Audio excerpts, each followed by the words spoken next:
At the single richest moment in recorded human history, about 62% of Americans are living paycheck to paycheck. A high salary offers no automatic protection from this. Roughly 44% of people earning over $100,000 a year still run out of money before their next check arrives. Even among those making over $500,000, 40% say they feel completely stretched. This happens because of a cultural myth. We treat wealth like a treadmill that keeps speeding up while we run in place, assuming that more effort will eventually lead to a finish line. We expect a 5% raise to translate directly into a 5% drop in our daily financial anxiety. In reality, financial peace happens in 3 distinct systemic jumps. If you miss these thresholds, a bigger paycheck just buys a more expensive version of the exact same fear. The first threshold is the drowning line. For a single person, this is roughly $60,000, the point where the basic math of modern survival finally breaks even. The Federal Reserve tracks how precarious life is below this line by measuring how households handle a sudden random crisis. According to their data, only 63% of adults could cover a $400 emergency using cash. About 13% said they could not cover that expense by any means at all, not with a credit card and not by borrowing from a friend. Reaching level 1 buys the mathematical ability to exhale. A dead car battery or a trip to urgent care shifts from a potential catastrophe into a mere annoyance. Beyond survival lies the next barrier.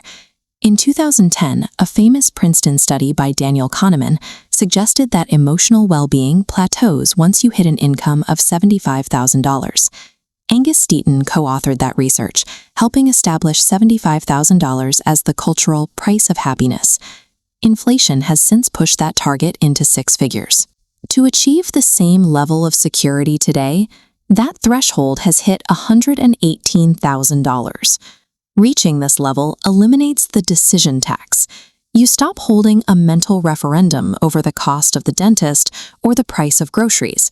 You are no longer negotiating with yourself at every checkout counter. However, a 6-figure income feels thin because modern requirements are incredibly expensive. Childcare averages $13,000 yearly, and family health insurance runs $27,000. Taxes further erode this. A $100,000 salary lands in your pocket as $74,000, which must cover rising housing costs.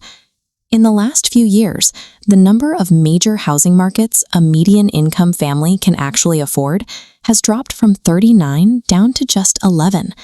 When people at this level feel stretched, it is because the basic cost of a middle-class life consumes almost every dollar of their take-home pay.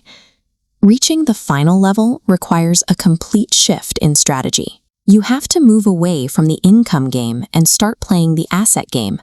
This level is defined by the rule of 25. If your life costs $80,000 a year, you need $2 million invested. At this stage, your money works a full-time job, so you don't have to. Because the wealthiest 10% of households own 87% of all stocks, their assets generate a paycheck that replaces their label. Crossing this threshold eliminates the sidle phenol, total dependence on the next paycheck.